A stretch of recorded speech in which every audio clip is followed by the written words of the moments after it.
ஆண்டவராகிய இயேசு கிறிஸ்துவின் நாமத்தினாலே உங்களை நான் வாழ்த்தி வரவேற்கிறேன். இந்த ஆராதனை வேளை பங்கு பெறுகின்ற உங்கள் ஒவ்வொருவரையும் கர்த்தர் அளவில்லாமல் ஆசீர்வதிப்பாராக.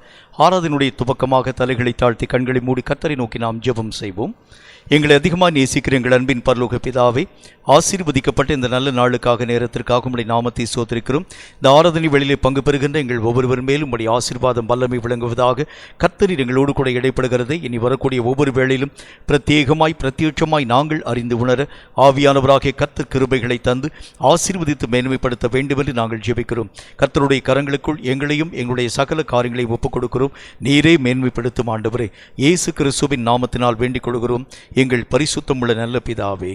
ஆமேன் ஆமேன். ஆராதனுடைய துவக்கமாக ஒரு பாடலை நாம் இணைந்து பாடலாம். தனிமையாய் அழுகிறாயோ, அழைத்தவர் நான் அல்லவோ என்ற ஒரு பாடல், ஒரு கருத்து செறிந்த ஒரு பாடலும் கூட. கர்த்தராகிய தேவனுடைய நாமத்தை மகிமைப்படுத்தும் இந்த பாடலை தெரிந்தவர்கள் என்னோடு கூட சேர்ந்து பாடும்படி உங்களை அன்போடு கூட கேட்டுக்கொள்கின்றேன்.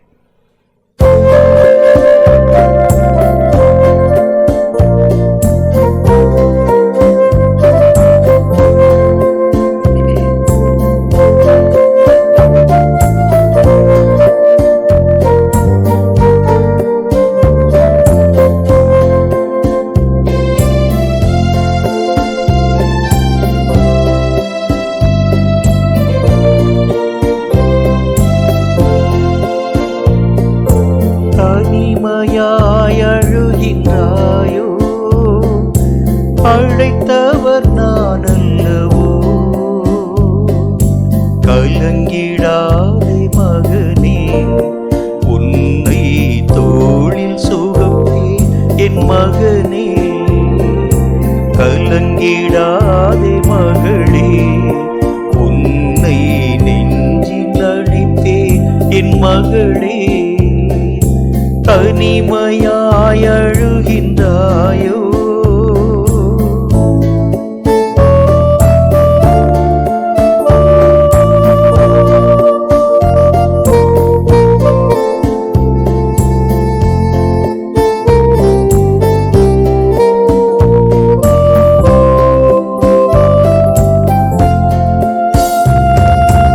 இன்று வரை உந்தன் வாழ்வில் என்றேனும் கைவிட்டேனோ, இன்று வரை உந்தன் வாழ்வில் என்றேனும் கைவிட்டேனோ, வென்று வந்தவை எல்லாம் என்னாலே என்று உணர்வார், பின் வாழ்வை திரும்பி பார்த்தார், என் அன்பை நன்கு அறிவார், பின் வாழ்வை திரும்பி பார்த்தார், என் அன்பை நன்கு அறிவாய். கலங்கிடாதே மகனே, உன்னை தோளில் சுமப்பேன் என் மகனே, கலங்கிடாதே மகளே, உன்னை நெஞ்சில் அழைப்பேன் என் மகளே. தனிமையாய் அழுகின்றாயோ,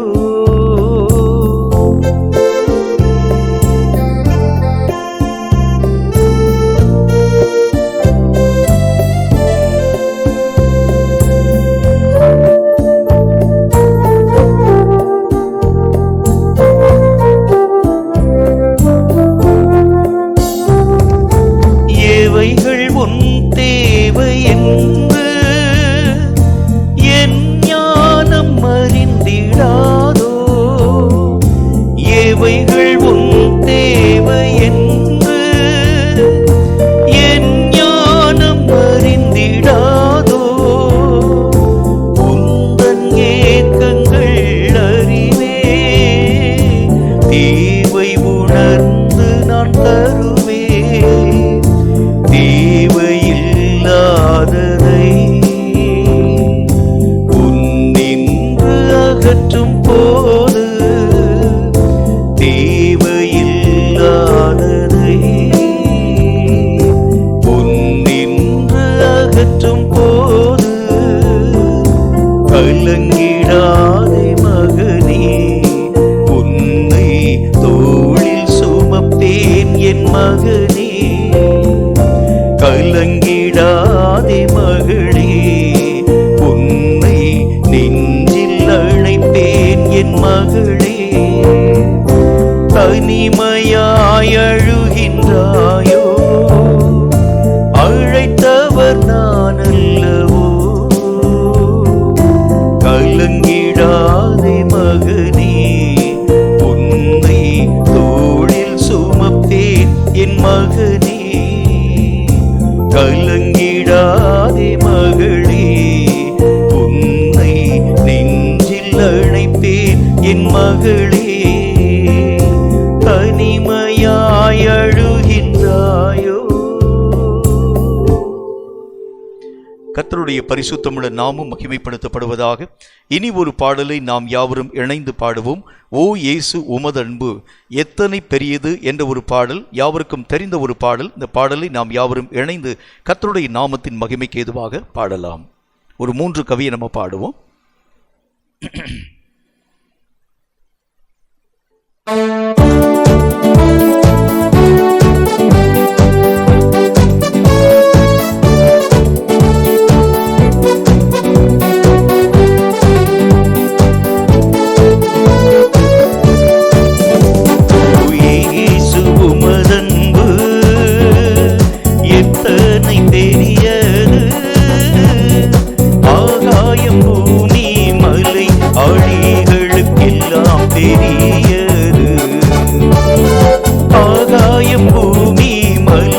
அழிகளுக்கெல்லாம் பெரியது.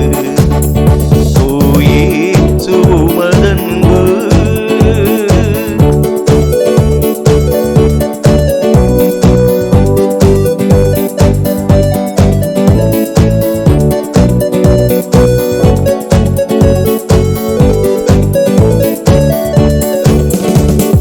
அளவில்லா ஆனந்தத்தால் அகம் நிறைந்தது. ஆண்டவர் காரியங்கள் அதிகம் சிறந்தது. அன்றாடம் காலை மாலைகளிலும் துதிக்க உயர்ந்தது, துதிக்க உயர்ந்தது. ஓ இயேசு உமதன்பு,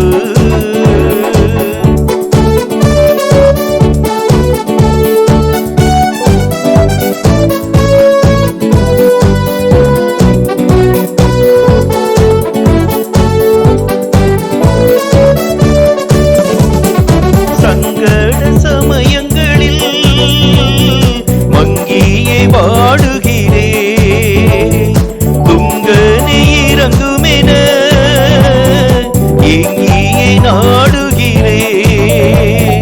பங்கமில்லாமல் பதிலளிப்பி என்றுதான் பாடுகிறே, என்றுதான் பாடுகிறே. ஓ இயேசு உமதன்பு,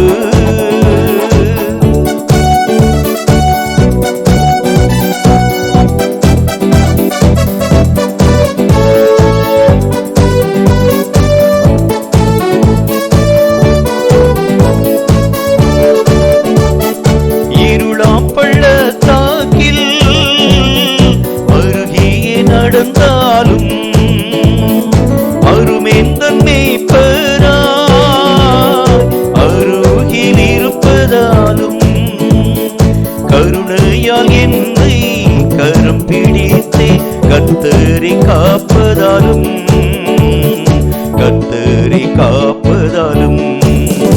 ஓ இயேசு உமதன்பு எத்தனை பெரியது.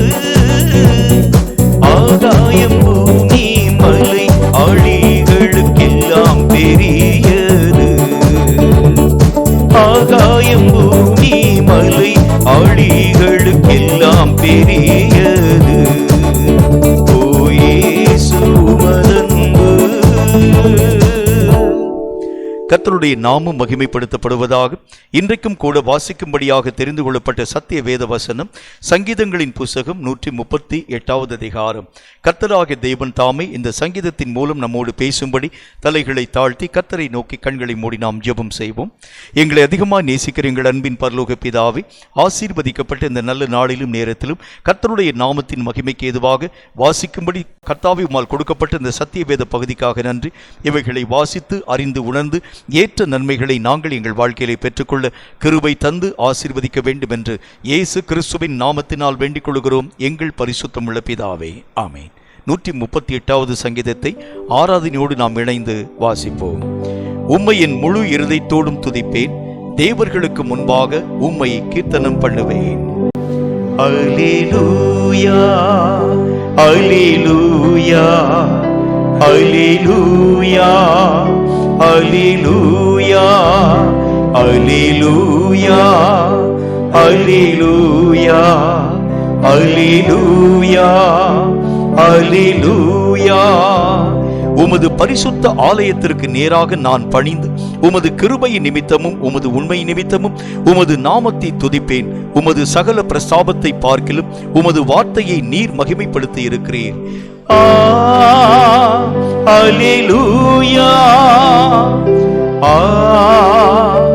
அல்லேலூயா அல்லேலூயா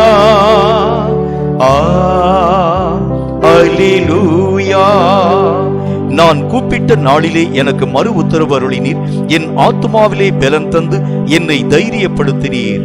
அல்லேலூயா அல்லேலூயா அல்லேலூயா அல்லேலூயா அல்லேலூயா அல்லேலூயா அல்லேலூயா அல்லேலூயா. கர்த்தாவே, பூமியின் ராஜாக்கள் எல்லாரும் உமது வாயின் வார்த்தைகளை கேட்கும்போது உம்மை துதிப்பார்கள். அல்லேலூயா அல்லேலூயா அல்லேலூயா அல்லேலூயா. கர்த்தரின் மகிமை பெரிதாய் இருப்பதினால் அவர்கள் கர்த்தரின் வழிகளை பாடுவார்கள்.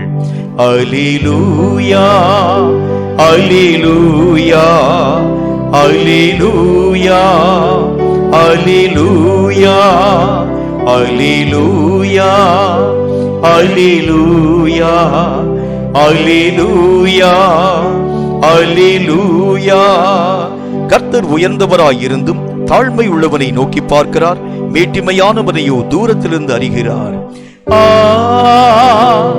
அல்லேலூயா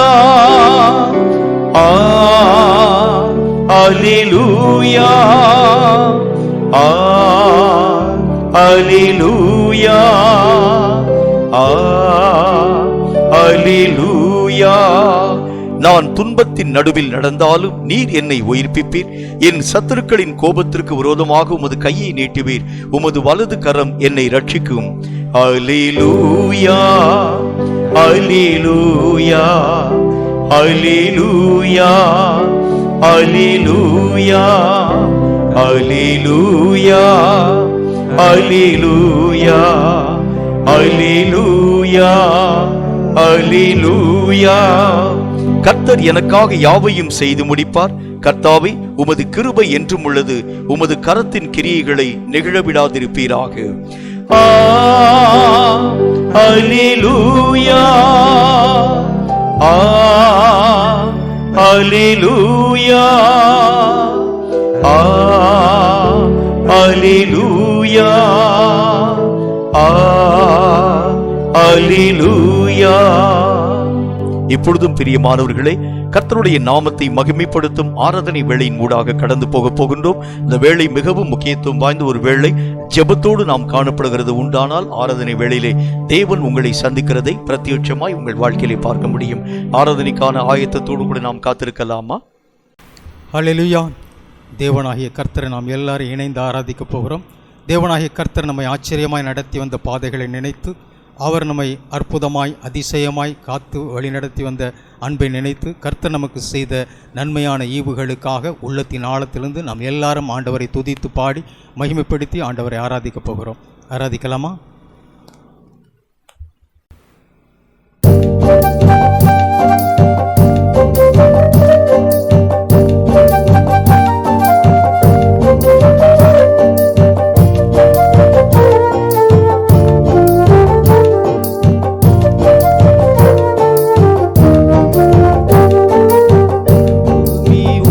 துதிப்பதால் கர்த்தாவே அங்கே வாழ்கிறேன். ஆலயத்தில் உம்மை துதிக்கிறோம். கர்த்தாவே எழுந்தருளும். பரலோகமே உம்மை துதிப்பதால் கர்த்தாவே அங்கே வாழ்கிறேன். ஆலயத்தில் உம்மை துதிக்கிறோம். கர்த்தாவே எழுந்தருளும். துதிக்கிறோம் துதிக்கிறோம், ஒன்றாக கூடி துதிக்கிறோம்.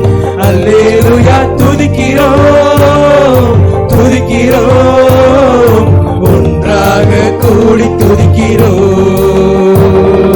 பரலோகமே உம்மை துதிப்பதால் கர்த்தாவே அங்கே வாழ்கிறேன்.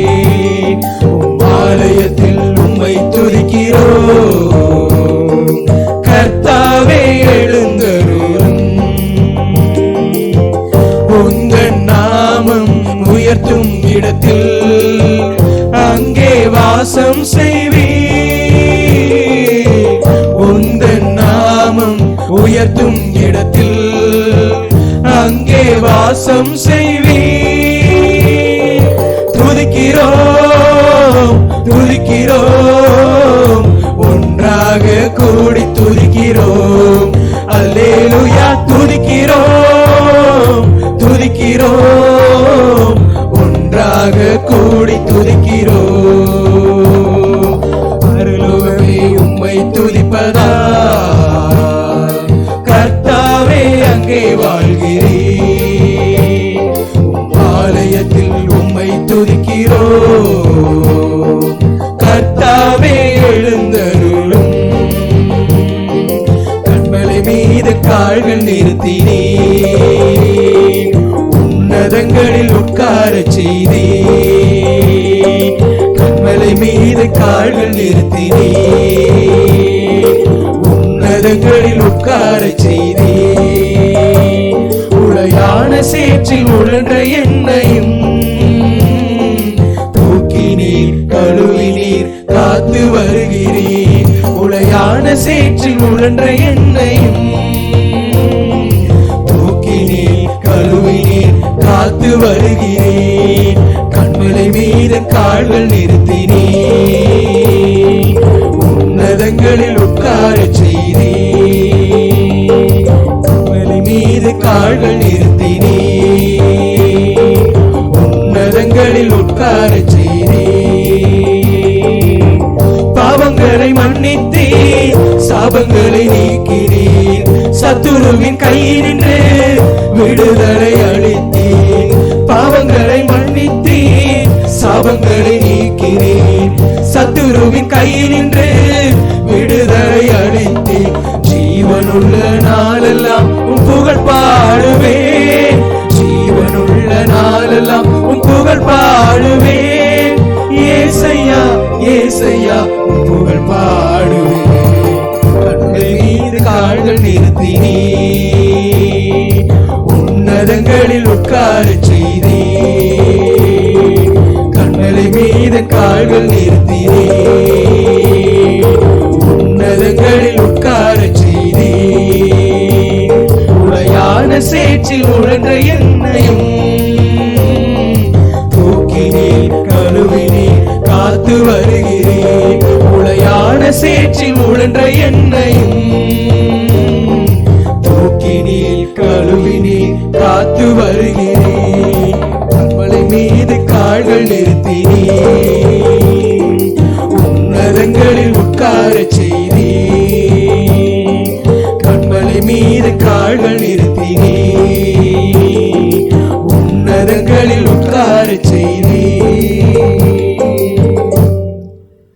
இப்பொழுதும் ஒரு சில காரியங்களுக்காக ஆண்டவருடைய சமூகத்தை நோக்கி நாம் ஒருமனப்பட்டு கர்த்தருடைய சமூகத்தை நோக்கி நாம் ஜெபிக்க போகிறோம். எல்லாரும் ஜெபிக்கலாமா? இப்பொழுது நாம் ஜெப வேலைக்குள்ளே நாம் கடந்து செல்ல போகிறோம். முதலாவது ஜெப குறிப்பாக நாம் ஜெபிக்க போகிறோம். இயற்கைக்கு மேற்பட்ட பேரழிவுகளை நாம் காண முடிகிறது, அநேக இடங்களிலும் காண முடிகிறது.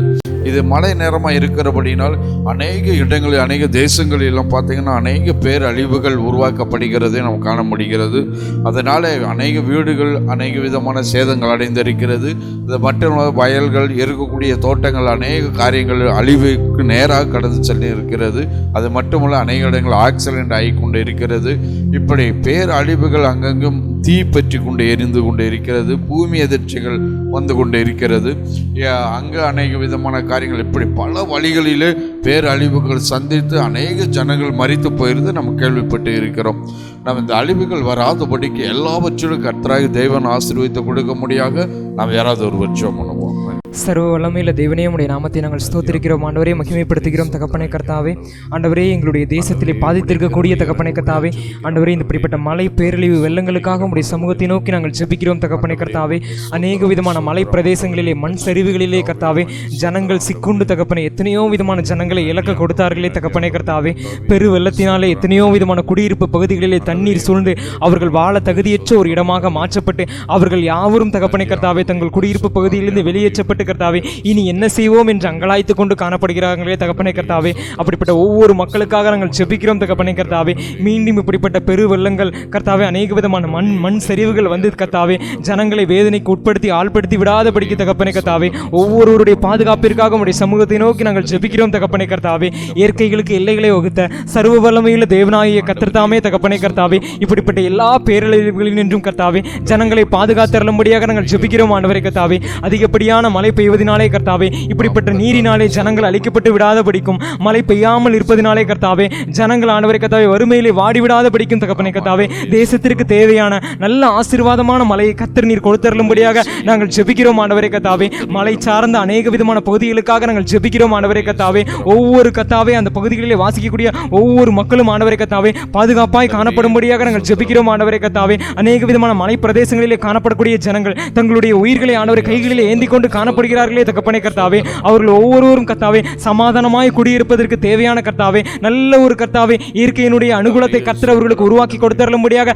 நாங்கள் ஜெபிக்கிறோம் ஆண்டவரே கர்த்தாவே. எத்தனையோ பேர் தங்களுடைய வீடுகளை இழந்து, குடியிருப்புகளை இழந்து கர்த்தாவே அநேக விதமான முகாம்களிலே தங்க வைக்கப்பட்டிருக்கிறார்களே தகப்பனே கர்த்தாவே. அவர்களுக்கு தேவையான கர்த்தாவே நல்ல வசிப்பிடத்தை, தேவையான நல்ல ஒரு இருப்பிடத்தை கர்த்தாவே நீர் ஏற்படுத்தி கொடுத்தருளும்படியாக நாங்கள் ஜெபிக்கிறோம் ஆண்டவரே கர்த்தாவே. வீடு வாசலை இழந்தவர்களுக்கு மீண்டும் ஆண்டவரே கர்த்தாவே நல்ல ஒரு அனுகூலமான காரியங்களை நீர் உருவாக்கி கொடுத்தருளும்படியாக நாங்கள் ஜெபிக்கிறோம் ஆண்டவரே கர்த்தாவே. இனி தேசம் இயற்கை பேரழிவுகளினாலே அழிக்கப்பட்டு விடாதபடிக்கு தகப்பனே உம்முடைய கரங்களை நீட்டி ஆண்டவரே கர்த்தாவே இயற்கைகள் எல்லாவற்றுக்கும் ஆண்டவரே கர்த்தாவே நீர் கட்டளை கொடுக்கும்படியாக நாங்கள் ஜெபிக்கிறோம் ஆண்டவரே கர்த்தாவே. மீண்டும் இப்படிப்பட்ட கர்த்தாவே அசம்பாவிதமான சம்பவங்களை நாங்கள் கேள்விப்படாதபடிக்கு ஜனங்களை உம்முடைய கரங்களை நீட்டி நீரே பாதுகாத்தருளும்படியாக நாங்கள் ஜெபிக்கிறோம் ஆண்டவரே கர்த்தாவே. சமவெளி பகுதிகளாய் காணப்பட்டாலும் சரி, பள்ளத்தாக்குகளை சார்ந்த பகுதிகளாய் காணப்பட்டாலும் சரி, மலைகளை சார்ந்த பகுதிகளாய் இருந்தாலும் சரி, எல்லா பகுதிகளையும் உடைய கரங்களிலே நாங்கள் ஒப்புக் கொடுக்கிறோம் ஆண்டவரே கர்த்தாவே. ஒவ்வொரு ஜனங்களையும் நீரே பாதுகாத்து அவர்கள் ஒவ்வொருவருக்கும் பக்க பலமா இருந்து கர்த்தாவே நீரே அவர்களை தாங்கி ஏந்து சுமந்து தப்புவித்து வழிநடத்தி பாதுகாத்தரல வேண்டும் என்று இயேசு கிறிஸ்துவின் நாமத்தினால் நாங்கள் ஜெபிக்கிறோம் எங்கள் நல்ல பிதாவே, ஆமென். கர்த்தர் ஜெபத்தை கேட்டதற்காக கர்த்தருக்கு ஸ்தோத்திரம். அடுத்த ஜெப குறிப்புக்காக நாம் ஜெபிக்க போகிறோம். இன்னைக்கு அநேக விதமான கொள்ளை நோயினால் பாதிக்கப்பட்டவர்களை நாம் கேள்விப்பட்டு இருக்கிறோம். அநேக கொள்ளை நோயினால் பாதிக்கப்பட்டவர்கள் இருக்காங்க. அதே போல அநேக விதமான உடம்புல இருக்கக்கூடிய அநேக சுகவீனமாக இருக்கக்கூடியவர்கள் அநேக பேர் உண்டு. அல்சர் நோயினாலும், கேன்சர் நோயினாலும், இழுப்பு வியாதியினாலும், வாதை நோயினாலும், காய்ச்சல், இருமல், தலைவலி, இப்படி பல வியாதிகளில் சிக்கி தவிக்கிற பிள்ளைகளுக்கு இயேசு தன்னுடைய தழும்புகளால் குணமடைவார்கள் என்று சொன்னார்கள். அதே போல அவருடைய கரத்தை நீட்டி எல்லாரும் சுகம் கொடுக்க முடியாத டாக்டரால் கைவிடப்பட்ட பிள்ளைகள் அநேகர் இருக்கிறாங்க. பணம் இல்லாதபடிக்கு வீட்டில் சுகமீனமாக அநேகர் இருக்கிறார்கள். ஆனால் இயேசு எல்லாரையும் சுகம் கொடுக்கிற தேவனாக இருக்கிறபடினால் இயேசுனுடைய கரம் நீட்டி அவர்களை தொட்டு ஆசீர்வதித்து சுகம் கொடுக்க முடியாத நாம் ஜெபம் பண்ணுவோம். ஸ்தோத்திரம் அப்பா, ஸ்தோத்திரம் அப்பா. ஆண்டவரே ஸ்தோத்திரம் அப்பா. ஆண்டவரே நீர் இந்த உலகத்தில் வந்திருக்கும் பொழுதப்பா, ஆண்டவரே வியாதியஸ்தர்களை பார்க்கும் பொழுதப்பா, மனதுருக்கத்தோடு அப்பா, கண்ணீரோடு அப்பா, உடைய கரங்களை நீட்டி அப்பா, ஆண்டவரே வியாதியஸ்தரை நீ சுஸ்தமாக்கினீர் அப்பா.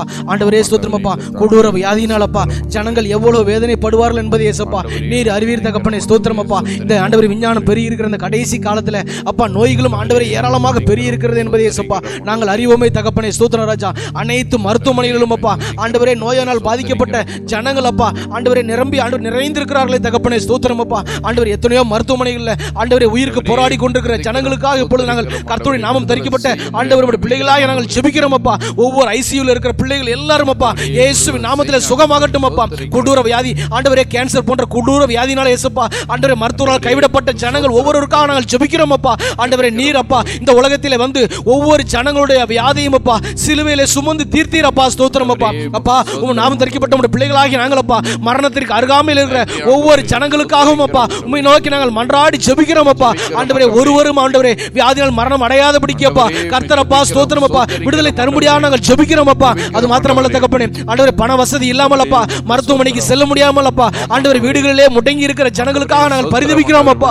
அப்பா பிதாவே ஸ்தோத்திரம் அப்பா. யாரெல்லாம் அப்பா ஆண்டவரே அப்படி வீடுகளிலே முடங்கி இருக்கிறவங்கள தகப்பனே கர்த்தருடைய இரக்கம் அப்பா ஆண்டவரே அவர்கள் விடுதலை செய்ய முடியாத நாங்கள் ஜெபிக்கிறோம் அப்பா. கர்த்தர் அப்பா ஆண்டவரே ஒவ்வொருவரையும் அப்பா ஆண்டவரே உம்முடைய ஊழியர்களை அனுப்பி அப்பா ஆண்டவரே நீர் ஒவ்வொரு ஜனங்களுக்கும் அப்பா நீர் வெளிப்பட்டு அப்பா அவருடைய சுகம் எல்லாவற்றிலும் அப்பா ஆண்டவரே நீர் ஆண்டவரே அவர்களுக்கு வியாதிகள் எல்லாவற்றையும் நீக்கி அவர்களுக்கு பூரண சுகத்தை தரும்படியாக நாங்கள் ஜெபிக்கிறோம் அப்பா. ஆண்டவரே எங்கள் தேசத்தில் இருக்கிற கொடூர வியாதிகள் எல்லாம் மாறட்டும் அப்பா. இனி எந்த கொள்ளை நோய்களும் அப்பா எங்கள் தேசத்தில் வராதபடிக்கு கர்த்தருடைய இரக்கம் அப்பா எங்கள் தேசத்தை சூழ பாதுகாக்கணும்படியாக நாங்கள் ஜெபிக்கிறோம் அப்பா. எங்கள் ஜெபங்களை கேட்டப்பா அநேக வியாதியஸ்தர்கள் எல்லாவற்றையும் அப்பா ஆண்டவரே பூரண சுகம் தந்து அவர்கள் ஜீவன்களை காப்பாற்றும்படியாக நாங்கள் ஜெபிக்கிறோம் அப்பா.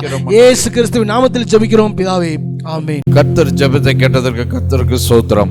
கர்த்தாவே எங்களுடைய ஜெபங்கள் எல்லாவற்றையும் நீர் கேட்டு அங்கீகரித்து ஆசீர்வதித்ததற்காக ஸ்தோத்திரம் ஆண்டவரே. தொடர்ந்து வரக்கூடிய நேரங்கள் எல்லாவற்றையும் ஆசீர்வதித்து கொடுக்க வேண்டும் என்று இயேசு கிறிஸ்து நாமத்தினால் ஜெபித்திருக்கிறோம் எங்கள் பரிசுத்த நல்ல தகப்பனே. ஆமென். நல்ல ஒரு ஆராதனை வேளையின் ஊடாக கடந்து வந்தோம். கர்த்தருடைய கிருபையினாலும் கர்த்தருடைய இரக்கங்களினாலும் இந்த ஆராதனை வேளையிலே கர்த்தராகிய தேவன் உங்களை சந்தித்திருப்பார் என்கிறதிலே எந்த விதமான ஐயப்பாடும் இல்லை. இப்பொழுதும் கர்த்தருக்கென்று காணிக்கை செலுத்தும் நேரத்திற்குள்ளாக கடந்து வருகின்றோம். ஒரு பவுலை நீங்கள் வழக்கம் போல எடுத்து வைத்துக்கொண்டு அதிலே காணிக்கைக்குரிய பொருளை நீங்கள் சேகரித்து வைத்து அக்கம் பக்கத்தில் இருக்கக்கூடிய ஏழை எளிய ஊழியர்களை இந்த காணிக்கை பொருளினாலே தாங்க வேண்டும் என்று நான் உங்களை அன்போடு கூட கேட்டுக்கொள்கிறேன். நம்மையும் நம்முடைய காணிக்கைகளையும் அர்ப்பணம் செய்யும்படியாய் தலைகளை தாழ்த்தி நாம் ஜெபம் செய்வோமா?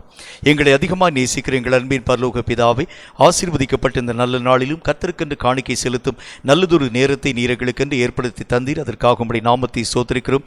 இப்பொழுதும் கர்த்தருடைய ஆவியானவரை உம்முடைய சமூகத்திற்கு நேராக கொடுக்கப்படும் இந்த காணிக்கைகளை ஏற்று அங்கீகரித்து ஏற்ற பலன்களை காணப்பட வேண்டும் என்று இயேசு கிறிஸ்துவின் நாமத்தினால் வேண்டிக் கொள்கிறோம் எங்கள் பரிசுத்தமுள்ள நல்ல பிதாவே. ஆமேன். காணிக்கைக்கு ஆதாரமாக ஒரு பாடலை நாம் இணைந்து பாடப்போகின்றோம். இயேசு எனக்கு செய்த நன்மைகள் நினைக்கும் போது என்ற பாடலை பாடும் பொழுது கர்த்தருக்கென்று நாம் காணிக்கைகளை படைக்கலாம். ஒரு 2 கவிகளை நாம் பாடப்போகின்றோம்.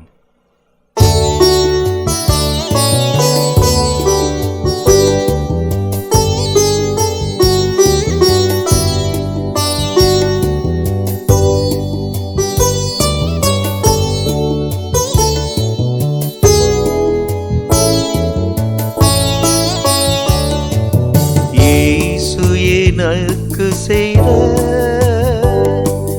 நன்மைகள் நினைக்கும் போது, இயேசு எனக்கு செய்த நன்மைகள் நினைக்கும் போது, நன்றி கொண்டென் மனம் பாடிடுமே ஸ்தோத்திர கானத்தின் பல்லவிகள். நன்றி கொண்டென் மனம் பாடிடுமே ஸ்தோத்திர கானத்தின் பல்லவிகள். இயேசுவே என் தெய்வமே, நீர் போதும் என் வாழ்விலே. இயேசுவே என் தெய்வமே, நீர் போதும் என் வாழ்விலே. உந்தானும் ஞான் அனுபவித்தே, உம் அன்பை நான் மறந்திடேனே. உந்தா தானம் நான் அனுபவித்தேன், உம் அன்பை நான் மறந்திடேனே.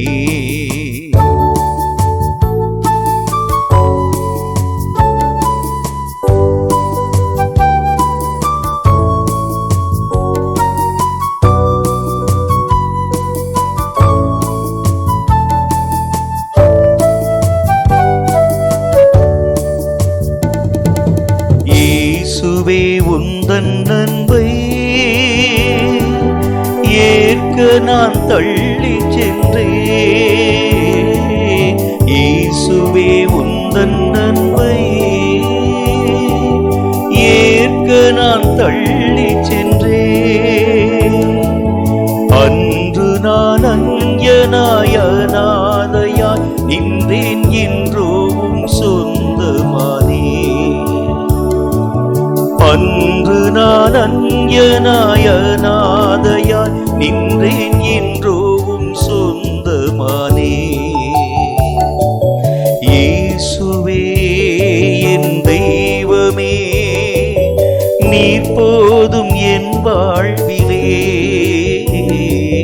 இயேசுவே என் தெய்வமே, நீர் போதும் என் வாழ்விலே.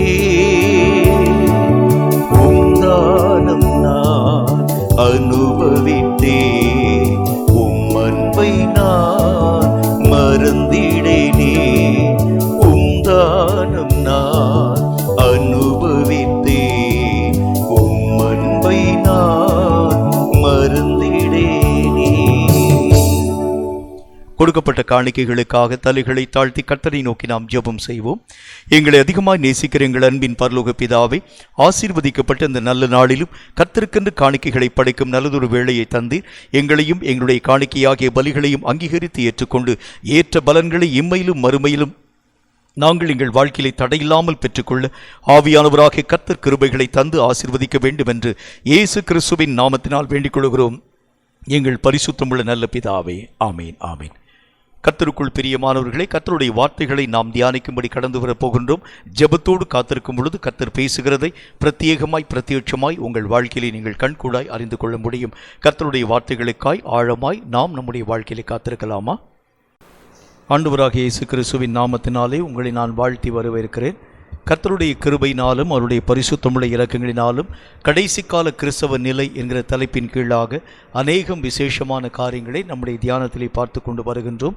கடைசி கால கிறிஸ்தவன் எப்படிப்பட்ட வாழ்க்கை வாழும்படிக்காக அழைக்கப்பட்டிருக்கிறான் என்கின்ற காரியங்களின் ஆழ்ந்த தன்மைகளை நம்முடைய தியானத்திலே பார்த்து கொண்டு வருகின்றோம். இதற்கு ஆதாரமாக சொல்லப்படக்கூடிய சத்திய வேத வசனம் எபேசியருக்கு எழுதப்பட்ட நிருபம் 5வது அதிகாரம் 14வது வசனம். இந்த வார்த்தையை சொல்கிறது. எபேசியர் 5:14 என்ன சொல்கிறது என்று பாருங்கள். ஆதலால் தூங்குகிற நீ விழித்து, தூங்கக்கூடிய நீ விழித்து, மரித்தோரை விட்டு எழுந்திரு, மரித்தோரை விட்டு நீ எழுந்திரு, அப்பொழுது கிறிஸ்து உன்னை பிரகாசிப்பிப்பார் என்று சொல்லி இருக்கிறார். இந்த காலம் நீங்களும் நானும் எழுந்து இயங்க வேண்டிய காலம். தூங்கக்கூடிய எல்லா விதமான தூக்கத்தின் நிலைகளை தாண்டி கர்த்தராகிய தேவனுக்குள் உயிரடைந்த கிறிஸ்தவனாக நீங்களும் நானும் எழும்ப வேண்டிய காலம் என்று கர்த்தருடைய வேதம் நமக்கு சொல்கிறது. எழும்பக்கூடிய கிறிஸ்தவன் என்ன விதமான காரியமாக எழும்ப வேண்டும்? ஏசாயா தீர்க்கதரிசியின் புத்தகம் 40வது அதிகாரம் 31வது வசனம் இந்த வார்த்தையை சொல்கிறது. ஏசாயா 40:31 என்ன சொல்கிறது என்று பாருங்கள். கர்த்தருக்கு காத்திருக்கக்கூடியவர்களோ புதிய பலம் அடைந்து கழுகுகளைப் போல செட்டைகளை அடித்து அவர்கள் எழும்புவார்கள். அவர்கள் ஓடினாலும் இளைப்படையார்கள், நடந்தாலும் சோர்ந்து போக மாட்டார்கள். ஓடினாலும் நடந்தாலும் இளைப்பையும் சோர்வையும் பெறாதிருக்கக்கூடிய பலவான்களாய் நாம் நம்முடைய வாழ்க்கையில் எழுந்திருக்க வேண்டுமா? இந்த கடைசி கால இயக்கம் என்கிறது பலவீனமான மக்களுக்கு உரிய ஒரு இயக்கம் அல்ல, பலவான்களுக்குரிய ஒரு இயக்கமாக இருக்கிறதுனாலே எத்தனை சோர்வுகள் வந்தாலும் பலவீனங்கள் வந்தாலும் அவைகளை மேற்கொள்ளக்கூடிய அளவிற்கு பலசாலிகளாய் நீங்களும் நானும் எழுந்திருக்க வேண்டும் என்று கர்த்தருடைய வேதம் சொல்கிறது. எந்த விஷயத்தில் பலவான்களாய் நாம் நம்முடைய வாழ்க்கையில் எழுந்திருக்க வேண்டும்?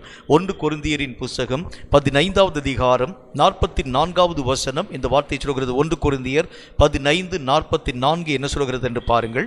ஜென்ம சரீரம் விதைக்கப்படும், ஆவிக்குரிய ஆவிக்குரிய சரீரம் எழுந்திருக்கும். ஆவிக்குரிய சரீரம் எழுந்திருக்கும். ஜென்ம சரீரமும் உண்டு. ஜென்ம சரீரமும் உண்டு. ஆவிக்குரிய சரீரமும் உண்டு. ஆவிக்குரிய சரீரமும் உண்டு. கர்த்தருடைய வேதம் நமக்கு சொல்லுகிறதைப் போல ஆவிக்குரிய ரீதியான ஒரு எழுப்புதல், ஆவிக்குரிய ரீதியான காரியங்களிலே காணப்படக்கூடிய ஒரு பலவான்களுக்குரிய ஒரு தன்மை, உலக ரீதியாக காணப்படக்கூடிய பலவான்களுக்குரிய ஒரு பலத்துக்குரிய தன்மைகள் அல்ல. ஆவிக்குரிய பலம் சார்ந்த ஒரு எழுப்புதல் ஒவ்வொரு கிறிஸ்துவனுடைய வாழ்க்கையிலும் உருவாக்கப்பட வேண்டும். ஏனென்றால் இந்த கடைசி கால யுத்தம் அது ஒரு ஆவிக்குரிய யுத்தமாய் இருக்கிறதுனாலே ஆவியிலே பலவான்களாய் தன்னை காத்துக்கொள்ளக்கூடிய மனிதனால் மட்டும்தான் இந்த யுத்தத்திலே பூர்ணமான ஜெயத்தின் நிலைகளை எட்ட முடியும் என்று கர்த்தர் நமக்கு சொல்ல ஆரம்பிக்கின்றார். ஆவிக்குரிய விஷயத்தில் பலவான்களாய் எழுந்திருக்கக்கூடிய தன்மைகளை பற்றி வேதம் பல விஷயங்களை நம்மோடு கூட பேசிக்கொண்டு வர ஆரம்பிக்கிறதை நம்முடைய தியானத்தின் வழியாக பார்க்க நேர்ந்தது. இன்றைக்கு ஒரு குறிப்பாக நம்ம பார்க்க போகிறோம். ஆவிக்குரிய விஷயத்தில் எப்படிப்பட்ட பலம் நிறைந்தவர்களாக நாம் எழுந்திருக்க வேண்டும். நீதிமொழிகளின் புஸ்தகம் 18வது அதிகாரம் 14வது வசனம் இந்த வார்த்தையை சொல்கிறது. நீதிமொழிகள் 18:14 என்ன சொல்கிறது என்று வாசிக்க கேளுங்கள். மனுஷனுடைய ஆவி அவன் பலவீனத்தை தாங்கும். அவனுடைய பலவீனத்தை தாங்கும். முறிந்த ஆவி யாரால் தாங்க முடியும்? கர்த்தருடைய வேதத்தில் என்ன போட்டுருக்கு? மனுஷனுடைய ஆவி அவன் பலவீனத்தை தாங்கும். இந்த இடத்துல மனுஷனுடைய ஆவிங்கிறது ஒரு பதமாக இருந்தாலும் அவனுடைய பலவீனம் எங்க இருக்கிறது? அந்த பலவீனம் அவனுடைய ஆவி அவனுடைய பலவீனத்தை தாங்குமாம். அப்படின்னா அந்த பலவீனம் எங்கே இருக்கிறது? மாம்சத்தில் இருக்கக்கூடிய பலவீனத்தை ஆவி தாங்குமா? அப்படின்னா வசனத்தில் என்ன போட்டு பாருங்க, மனுஷனுடைய பலவீனமான மாம்சத்தை தாங்கக்கூடிய ஆவி. மனுஷனுடைய ஆவி அவனுடைய பலவீனத்தை தாங்கும். எவனுடைய பலவீனம்? மாம்சத்தினுடைய பலவீனத்தை இந்த ஆவியானது தாங்கி நிறுத்த துவங்க ஆரம்பித்து விடுகிறது.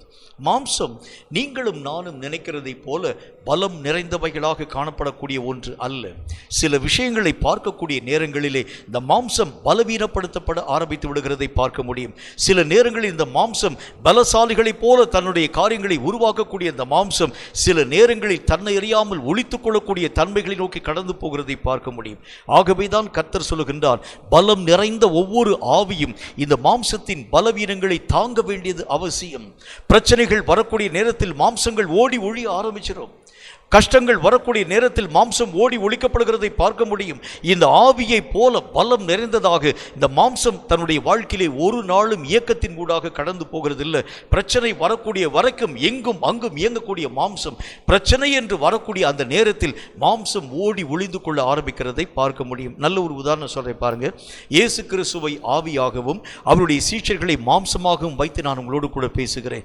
இயேசுவை பிடிக்கும்படிக்காக அந்த கெத்செமனே தோட்டத்தினுடைய அனுபவத்திற்கு பிறகு அநேகம் விதமான ரோம வீரர்கள் கைகளிலே அநேகம் விதமான தடிகளை பிடித்துக் கொண்டு வழிக்கு தேவையான அநேகம் விதமான தீவெட்டிகளை எடுத்துக்கொண்டு இயேசு கிறிஸ்துவை பிடிக்கும்படிக்காய் வர்றாங்க. இயேசு கிறிஸ்து ஆவி என்று வைத்துக் கொள்ளுங்கள். ஆவியாக காணப்படக்கூடிய ஆவியின் ஒட்டு பலம் நிறைந்தவராய் காணப்படக்கூடிய இயேசு கிறிஸ்து எங்கும் அங்கும் ஓடி ஒளியாமல் தைரியமாய் நிற்க ஆரம்பிக்கின்றார். சீஷர்களை பாருங்க, ஒரே ஓட்டமாய் இயேசு கிறிஸ்துவை பிடிக்கக்கூடிய அந்த காரியங்களை அறிந்த மாத்திரத்தில், அதில் ஒரு வசனம் போட்டு மார்க்கு சுவிசேஷத்தில், ஒரு மனிதனை அவர்கள் பிடித்த மாத்திரத்தில் தன் வஸ்திரத்தையே விட்டு நிர்வாணியாய் ஓடி போயிட்டானாம். அப்போ அந்த மாம்சம் அவ்வளவு நேரம் பலம் நிறைந்ததாய் காணப்படக்கூடிய மாம்சம். அதுக்கு முன்னால் வரைக்கும் இயேசுவோடு கூட அவர்கள் பேசும்போது என்ன சொல்ல ஆரம்பித்தாங்க? வாழ்வு வந்தாலும் சாவு வந்தாலும் காவலிலும் சாவிலும் உம்மை பின்பற்றுவோம். அந்த பின்பற்றக்கூடிய அந்த அனுபவம் வாய்ந்த அந்த மாம்சத்தினுடைய சத்தம் இப்பொழுது ஒன்றும் இல்லாமல் நிர்மூலமாக்கப்படுகிறதை கண்கூடாக நாம் பார்க்க முடிகிறது. ஆவியிலே பலம் வாய்ந்த இயேசு இங்கும் அங்கும் ஓடி ஒழிக்கவே இல்லை.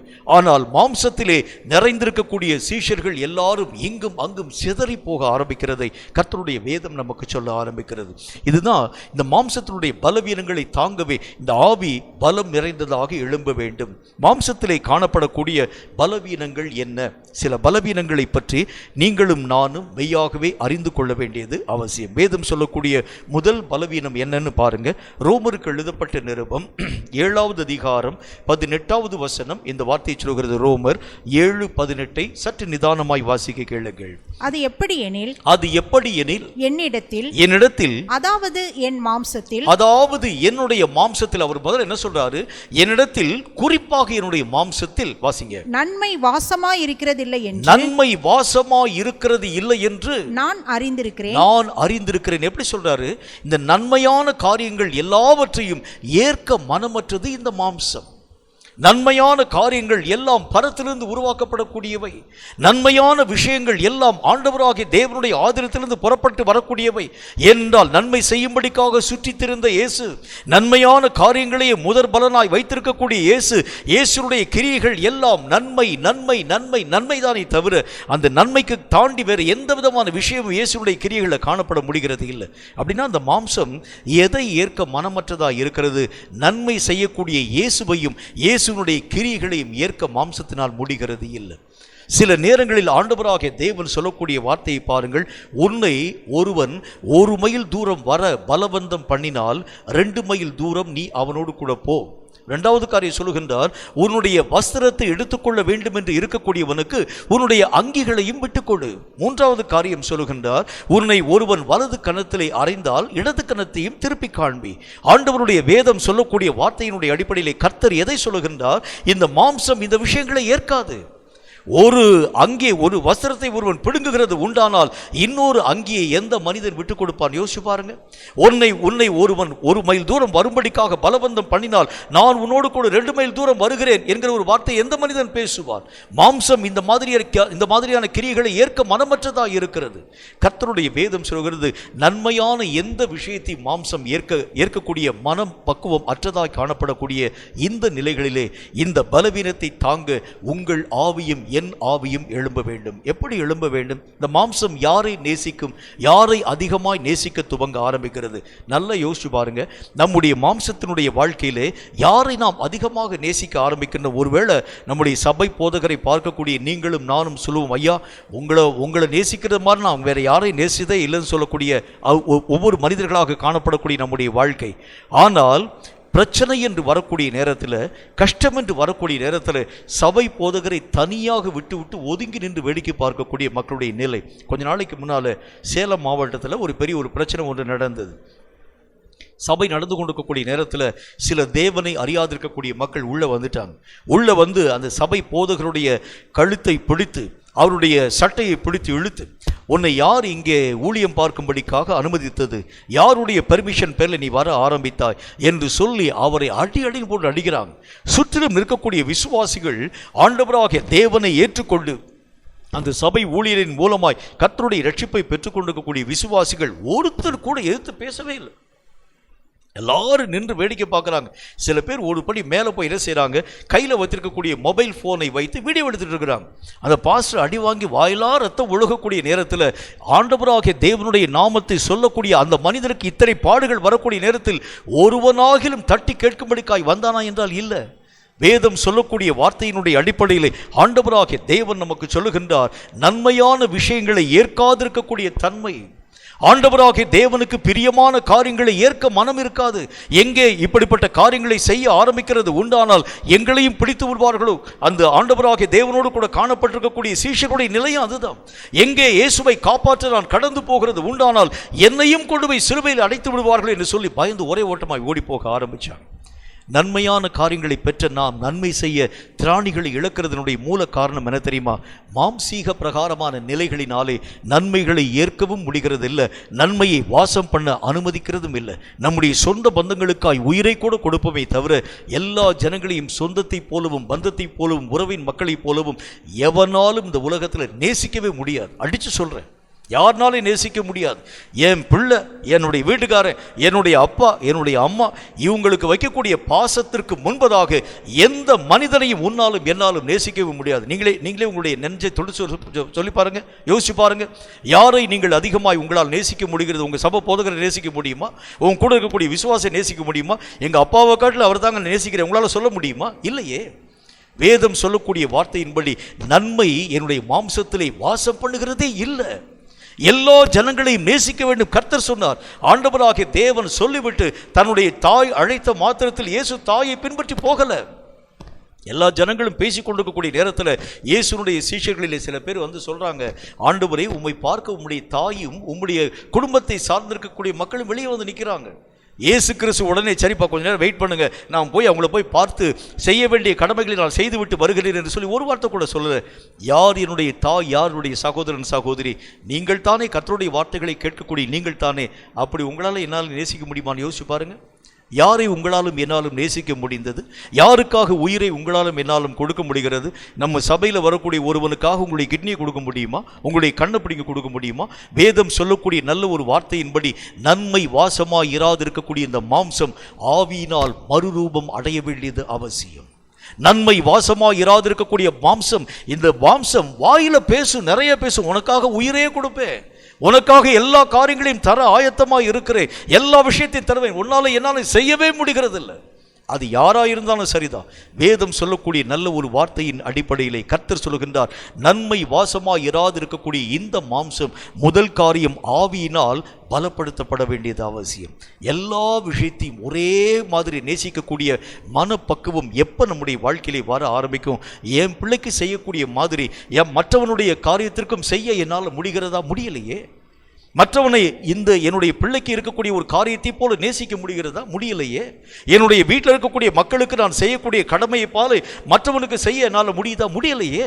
வேதம் சொல்லக்கூடிய வார்த்தையின்படி நன்மை வாசமாய் இருக்காதிருக்கக்கூடிய இந்த மாம்சம் அதனுடைய பலவீனங்களை தாண்டி ஆவியினால் பலமுள்ளதாய் உருவாக்கப்பட வேண்டியது அவசியம். கேட்கும் கர்த்தருடைய பிள்ளையே, மாம்சீகமான பலவீனத்தோடு கூட வாழ்ந்த வாழ்க்கையின் நிலைகள் போதும், விட்டுருங்க.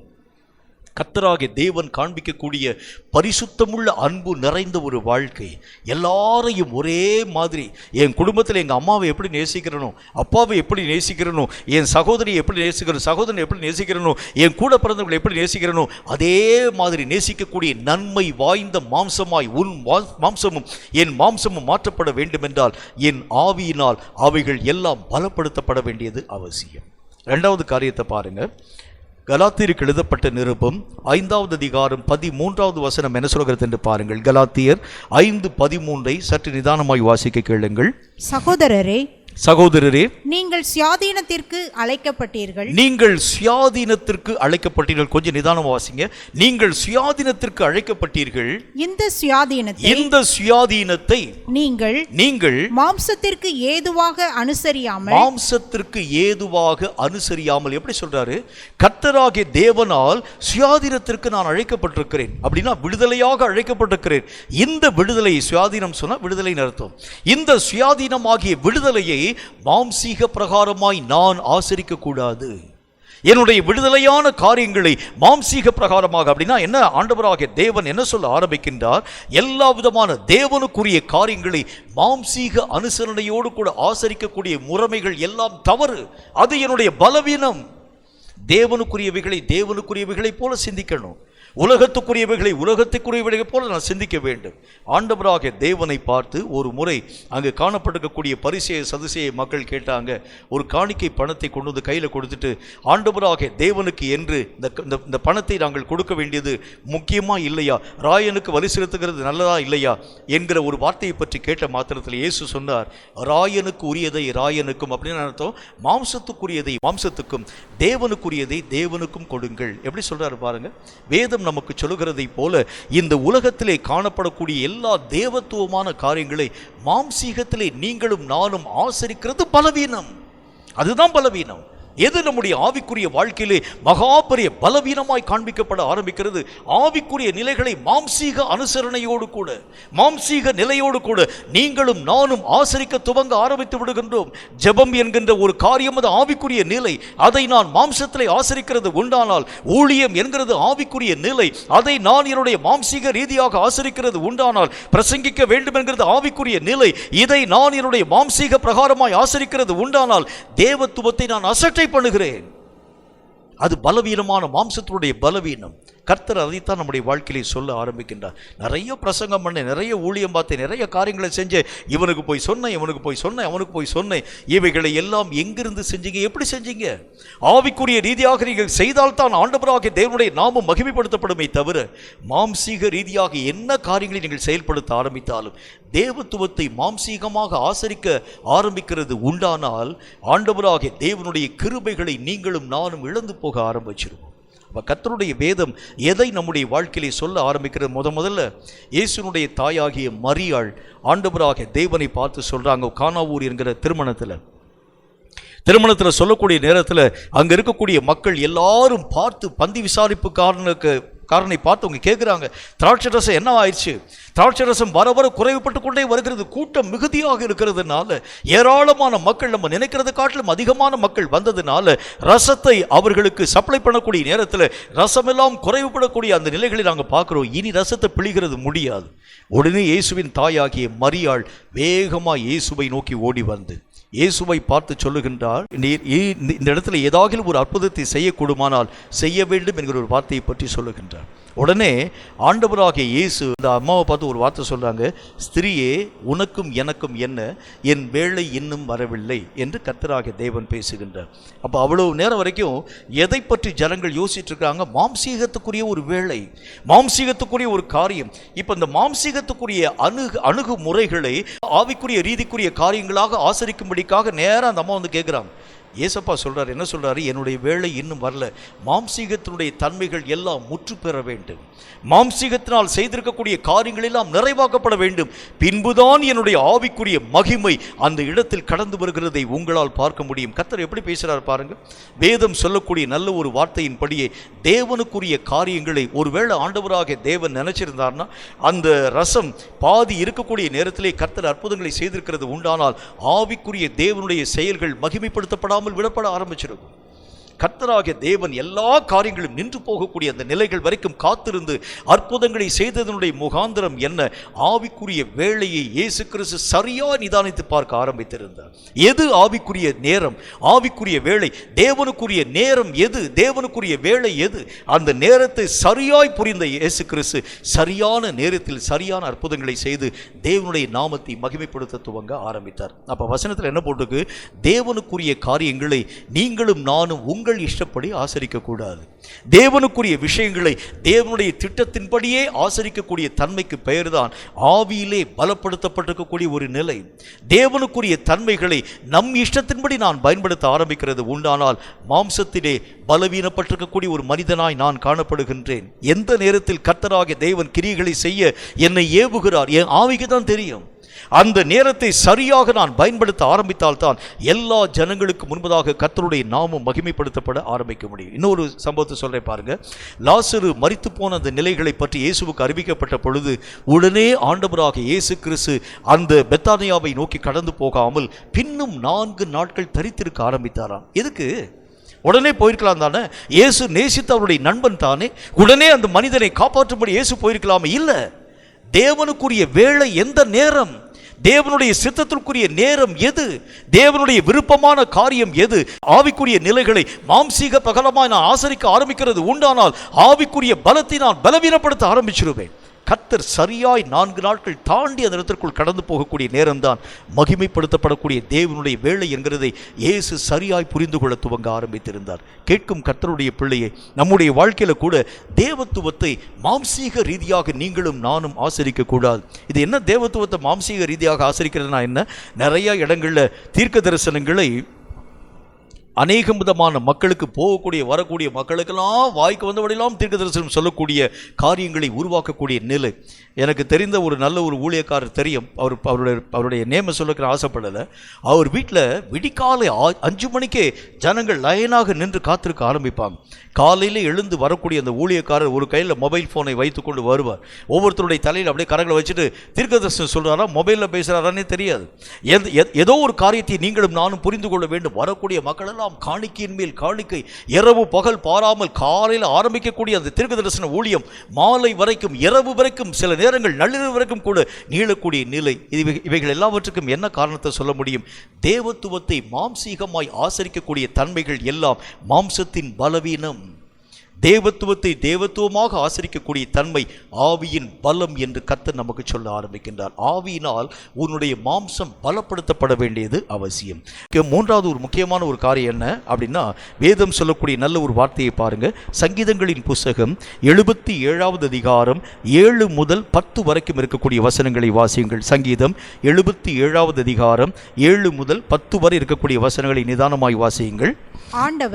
ஆண்டவர் நித்திய காலமாய் தள்ளி விடுவாரோ இனி ஒருபோதும் தயை செய்யாமல் இருப்பாரோ அவருடைய கிருபை முற்றிலும் அற்று போயிற்றோ வாக்குத்தத்தமானது தலைமுறை தலைமுறைக்கும் ஒளிந்து போயிற்றோ தேவன் இரக்கம் செய்ய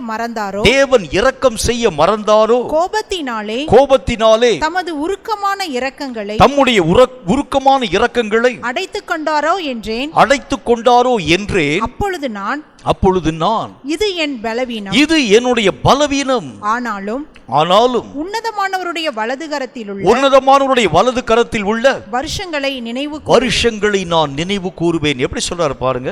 அவருடைய பலவீனம் என்ன? கர்த்தராகிய தேவனை குறைவு கூற ஆரம்பிக்கின்றார். அவர் சொல்லுகின்றார், ஆண்டவராகிய தேவன் தன்னுடைய கிருபைகளை மறைத்துக் கொண்டாரோ, ஆண்டவராகிய தேவன் இரக்கம் செய்ய மறந்து போய்விட்டாரோ, எனக்கு பாராட்ட வேண்டிய தயவுகள் எல்லாவற்றையும் நிறுத்திக் கொள்ள ஆரம்பித்து விட்டாரோ, என்னுடைய ஜெபங்களை அங்கீகரிக்காமல் எல்லா காரியங்களையும் புறம்பாக்கி போட துவங்க ஆரம்பித்து விட்டாரோ என்று தாவீது பக்தன் சிந்தித்துக் கொண்டே வர ஆரம்பிக்கின்றான். அதில் 10வது வசனத்தில் அவர் என்ன சொல்லுகின்றார்? அப்பொழுது நான் என்னுடைய மனதிலே ஒரு காரியத்தை யோசிக்கிறேன். இது என்னுடைய பலவீனம், தேவனுடைய கரங்களிலே இருக்கக்கூடிய வருஷங்களை நான் நினைவிலே கொள்ளுகிறேன். ஆதி காலத்தில் கர்த்தராகிய தேவன் என்னை எப்படியெல்லாம் நடத்தி வந்தார். ஆதி காலத்தில் கர்த்தராகிய தேவன் என்னை கண்மணியைப் போல பாதுகாத்து வந்தாரே, தூக்கி சுமக்கும் தேவனாய் இருக்க ஆரம்பித்தாரே. சில காலம் தேவன் தம்முடைய முகத்தை மறைக்கக்கூடிய இந்த காரியங்களை குறித்து நான் தேவனை குறை கூறுகிறது எப்படி என்கிறதை பற்றி பேசி, இது என் பலவீனம் என்கிற தாவீது பக்தன் ஒத்துக்கொள்ள ஆரம்பிக்கிறதை பார்க்கின்றோம். ஒரு மனுஷனுடைய வாழ்க்கையின் பலவீனம் என்ன? சில காலங்களில் கர்த்தராகிய தேவன் உங்களுக்கும் எனக்கும் இரக்கம் செய்யாமல் சில நேரங்களிலே ஆண்டவராக தேவன் விட்டுவிட ஆரம்பிக்கிறது உண்டானால் கர்த்தரை குறை கூறக்கூடிய நிலைகளின் ஊடாக கடந்து போக ஆரம்பித்து விடுகின்றோம். நல்ல ஒரு உதாரணம் உங்களுக்கு சொல்றேன் பாருங்க. ஒரு தாயும் ஒரு சிறு குழந்தையும் இருக்கக்கூடிய ஒரு வீடு. அந்த சிறு குழந்தைக்கு எப்போ பார்த்தாலும் எதில் ரொம்ப இன்ட்ரெஸ்டிங்னா தீப்பெட்டியில் தீக்குச்சியை உரசி கொளுத்தி விளையாடுகிறது அந்த பிள்ளைக்கு ரொம்ப ஆசை. ஆனால் அவங்க அம்மா என்ன செய்வாங்க, எப்போ பார்த்தாலும் தீப்பெட்டி அந்த பிள்ளை எடுக்கிறது உண்டானால் அடின்னு போட்டு அடித்து தீப்பெட்டியை தூக்கி மேலே தூக்கி வைக்கிறது பார்க்க முடியும். இந்த பிள்ளையும் நாள்தோறும் அழ ஆரம்பித்தது, அம்மா எனக்கு அந்த தீப்பெட்டியை பற்றி விளையாட கொடுங்க. அந்த பிள்ளைக்கு அந்த தாய் மறுக்கவே துவங்க ஆரம்பிச்சிட்டாங்க. எந்த நாளும் அந்த தீப்பெட்டி அந்த பிள்ளையினுடைய கையில் கொடுக்கறதே இல்லை. ஏறக்குறைய 9 வயது ஆக்கப்பட்டிருக்கக்கூடிய அந்த பருவம் வரக்கூடிய நேரத்தில் தீப்பெட்டியை அந்த தாய் கொண்டு வந்து பிள்ளையினுடைய கையில் கொடுத்து, நீயே அடுப்பை பற்ற வைத்து அதன் பின்பதாக காஃபிக்குரிய காரியங்கள் யாவற்றையும் செயல்படுத்த வேண்டும். இந்த பிள்ளைக்கு ரொம்ப ஆச்சரியமா போச்சு. இத்தனை நாள் வரைக்கும் நான் அழுதேன், புரண்டேன், வேதனைப்பட்டேன், கஷ்டப்பட்டேன், தீக்குச்சியை கொளுத்தி விளையாடக்கூடிய அளவிற்கு எனக்கு எத்தனையோ விதமான காரியங்களில் நான் கெஞ்ச ஆரம்பிச்சேன். ஒரு நாள் கூட செவி கொடுக்காது இருக்கக்கூடிய நீங்கள் 9 வயசாகக்கூடிய என்னுடைய கைகளில் நீங்களே தீப்பெட்டியை கொடுத்து இந்த காரியத்தை செயல்படுத்த வேண்டும் என்று சொல்கிறீர்களே, காரணம் என்ன? அந்த அம்மா சொன்னாங்க, இந்த 9 வருஷ காலம் வரைக்கும் தீப்பெட்டியை பயன்படுத்தக்கூடிய அறிவு உனக்கு வளராமல் இருந்தது. தீப்பெட்டியை பயன்படுத்தி என்ன செய்யணும் உனக்கு தெரியல. ஆகவே உன்னை நீ கொளுத்திக் கொள்வாய் என்பதற்காகவே இந்த தீக்குச்சியையும் தீப்பெட்டியும் நான் மறைவிடத்திலே வைக்க துவங்க ஆரம்பித்தேன். இப்பொழுது தீப்பெட்டியை பயன்படுத்தக்கூடிய பக்குவம் உனக்கு வந்ததினாலே நானே உன்னுடைய கரங்களிலே இந்த பெட்டியை கொடுத்து இவைகளை நீ பயன்படுத்த வேண்டிய வண்ணமாக நீ பயன்படுத்த வேண்டும் என்கின்ற எல்லா அனுமதியும் தர துவங்க ஆரம்பித்தேன். இதே மாதிரி தான் கர்த்தர் சில நேரங்களில் நீங்களும் நானும் பயன்படுத்த முடியாத காரியங்கள் காணப்பட ஆரம்பிக்கலாம். அந்த காரியங்களிலே நீங்களும் நானும் கேட்கக்கூடிய ஜெபங்களை கேளாதவரை போல பேசாமல் விட்டுருவார். அந்த காலங்கள் வரும்பொழுது அந்த விஷயங்களை பயன்படுத்தக்கூடிய அறிவு வரக்கூடிய நேரத்தில் தேவன் நீங்கள் கேளாமலேயே உங்கள் கரங்களிலே எல்லா காரியங்களையும் வாரி வழங்குகிறதை பார்க்க முடியும். அப்போ நீங்கள் கேட்பீங்க, நான் கேட்கவே இல்லை ஆண்டவரே, முன்பு நான் கேட்கக்கூடிய நேரத்திலெல்லாம் நீங்கள் எனக்கு எந்த ஒரு விஷயத்தையும் நீங்கள் தராமல் இருந்துட்டு இப்போ நான் கேட்காமல் இருக்கும்போது இந்த காரியத்தை தருகிறதனுடைய காரணம் என்ன? அவர் சொல்லுவார், இவைகளை பயன்படுத்தக்கூடிய அறிவும் அந்த நிலையும் உன்னுடைய வாழ்க்கையிலே வந்தாயிற்று. கர்த்தருடைய பிள்ளையே, நம்முடைய வாழ்க்கையிலே சில நேரங்களில் கர்த்தராகிய தேவன் நம்முடைய உரிமைகளை மறுக்கும் பொழுது ஆண்டவருக்கு விரோதமாய் பேச ஆரம்பிச்சிடும். ஆண்டவருக்கு விரோதமாய் நம்ம சொல்ல ஆரம்பிச்சிடும், குறை பேச ஆரம்பிக்கிறோம். அந்த அவனுக்கு கொடுத்தீங்க, இவனுக்கு கொடுத்தீங்க, எந்த மனுஷனுக்கு கொடுத்தீங்க, நான் எத்தனை முறை உம்முடைய சமூகத்தை நோக்கி ஊக்கமாய் ஜெபிக்க ஆரம்பித்தேன், என் வாழ்க்கையில் இந்த காரியங்களை தராமல் போனதனுடைய காரணம் என்ன? இது மாம்சத்தின் பலவீனம் என்று கர்த்தர் சொல்லுகின்றார். கர்த்தர் எதை உன் வாழ்க்கையை தந்தாலும் தராமல் போனாலும் நன்மை என்கிறதை புரிந்து கொள்கிறது தான் ஆவியின் பலம். இந்த ஆவிதான் உன் மாம்சத்தை பலமடைய பண்ண வேண்டியது அவசியம். இந்த மாம்சம் உடனே உணர்ச்சி வசப்பட ஆரம்பிச்சிடும், உடனே ஏதாவது ஒரு காரியத்தின் ஊடாக கடந்து போக ஆரம்பிச்சிடும். இந்த கர்த்தர் எப்பொழுது பார்த்தாலும் இந்த மாதிரி பார்ஷியாலிட்டி பார்க்கக்கூடிய ஒரு தேவன். எனக்கெல்லாம் எந்த விதமான நன்மையும் தரமாட்டார், இல்லை இல்லை. ஏற்ற பக்குவம் வரும் பொழுது தேவன் தேடி வந்து உன்னுடைய காரியங்களிலே எல்லா விதமான நன்மைகளை தருகிறதை கண்கூடாய் பார்க்க முடியும். கேட்கும் கர்த்தருடைய பிள்ளையே, இந்த மாம்சத்தினுடைய பலவீனங்களை தாங்க வேண்டும் என்றால் ஆவி பலமுள்ளதாக எழுந்திருக்க வேண்டியது அவசியம். கர்த்தருடைய வேதம் சொல்கிறதை போல என் பலவீனங்களை தாங்கும் ஆவியாக என் ஆவி வர ஆரம்பிக்கிறது உண்டானால் மாம்சத்திலே உண்டாகும் சகல விதமான பலவீனமான காரியங்களை நிமித்தம் கர்த்தரை வெறுக்கக்கூடிய நிலை, ஆண்டவராக தேவனுடைய எல்லா விதமான நன்மைகளை ஏற்க முடியாத ஒரு நிலை, கர்த்தருடைய காரியங்களை மாம்சீக பிரகாரமாய் ஆசரிக்கக்கூடிய நிலைகள் எல்லாவற்றையும் புறம்பே தள்ளிவிட்டு தேவனுடைய திட்டங்களை சரிவர நிறைவாக்கும் ஆவிலே பலம் வாய்ந்த மாம்சமாய் உங்கள் ஆவிக்குரிய நிலைகள் மாற்றப்படுகிறதை கண்கூடாய் பார்க்க முடியும்.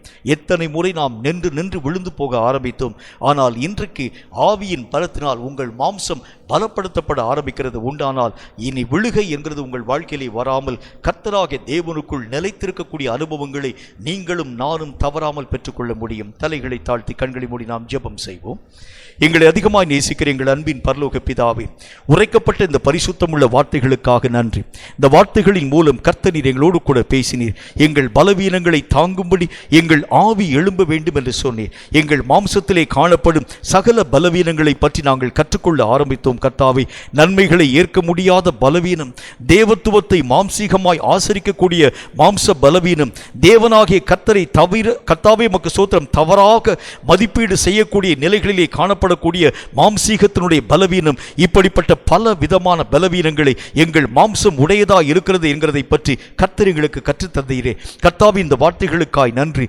எங்கள் ஆவியினாலே இந்த மாம்சத்தின் பலவீனங்கள் யாவற்றையும் மேற்கொண்டு ஆவிக்குரிய பலம் வாய்ந்தவர்களாய் மாம்சத்தின் எல்லா விதமான தன்மைகளிலும் ஆவிக்குரிய பலத்தினாலே மாம்சத்தின் கிரியைகள் எல்லா விதமான கிரியைகளையும் அழித்து போட்டு ஆவியின் பலம் சார்ந்த மாம்சமாய் எங்கள் மாம்சம் உருவாக்கப்பட ஏற்ற கிருபைகளை தந்து ஆசீர்வதிக்க வேண்டும் என்று நான் ஜெபிக்கிறேன். இந்த வார்த்தைகளை கேட்டு உம்முடைய பிள்ளைகளுடைய வாழ்க்கையின் நிலைகளிலே ஆவிக்குரிய பலம் சார்ந்த மாம்சமாக ஒவ்வொருவரும் எழும்பி நின்று உம் நாமத்தை மகிமைப்படுத்தி கடைசி கால ஓட்டத்திற்கு ஏற்ற தகுதிகளை தன் வாழ்க்கையிலே பெற்றுக்கொள்ள கிருபை தந்து ஆசீர்வதிக்க வேண்டும் என்று இயேசு கிறிஸ்துவின் நாமத்தினால் வேண்டிக் கொள்கிறோம் எங்கள் பரிசுத்தமுள்ள நல்ல பிதாவே.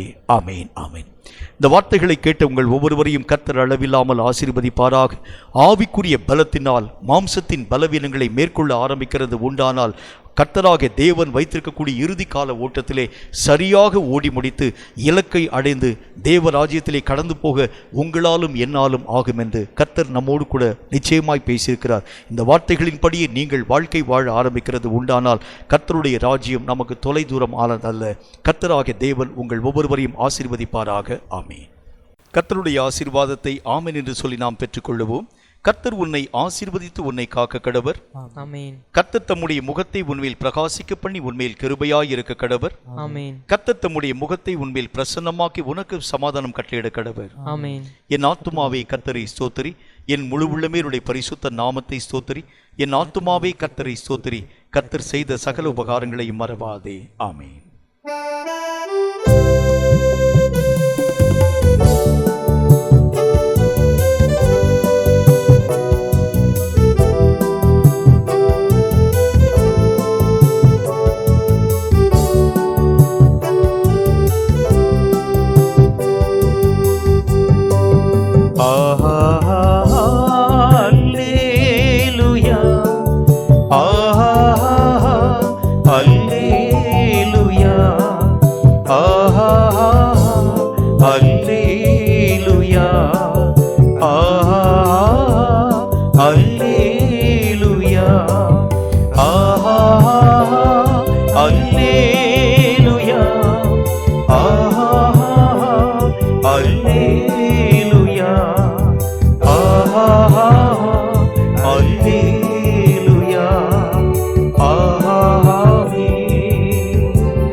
கர்த்தர் தாமே உங்கள் ஒவ்வொருவரையும் அளவில்லாமல் ஆசீர்வதித்து பாதுகாப்பாராக. ஆமீன்.